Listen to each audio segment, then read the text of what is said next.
realize that there are wild lions that roam the woods in America. Now, at one time, 10,000 years ago, there used to be what was called the American lion. As far as scientists know, it went extinct, but there have been many reports of people saying that they've seen a very large lion-like creature in the American forest. Now, it's interesting because the other thing that most people don't realize is there are a lot of private owners who are outside of the zoo who have large cats. And from time to time, those cats escape, or sometimes they just let them loose and they run off into the woods.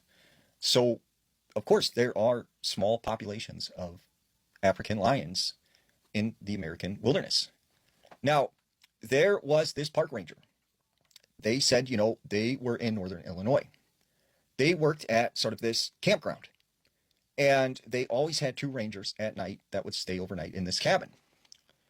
Well, about 11:30 at night, they get a phone call. One of the campers in one of the cabins said that they had heard some strange sounds outside of the lake area.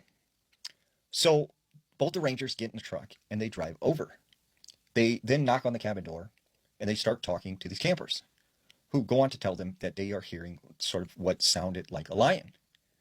And the rangers are like, we can reassure you there are no lions here in this area, nor anywhere in America. But he said that's when he turned around and he sees this very large cat. And he said it was not a cougar or a bobcat, like this was a legitimate African lion. And he said it ran across and went into this part of the woods. And he said that's when he immediately went inside the cabin with his partner and they locked the door. They called the police, who came out and actually searched the area, but they thought these people, must have been crazy or something. But he still claims to this day that he thinks there's a very large lion that lives in that area.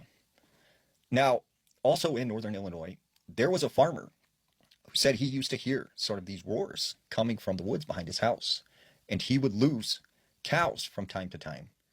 And he said, it was really weird because it felt like there might have been an African lion living in the forest behind his home. So what do you think? Are there lions in America?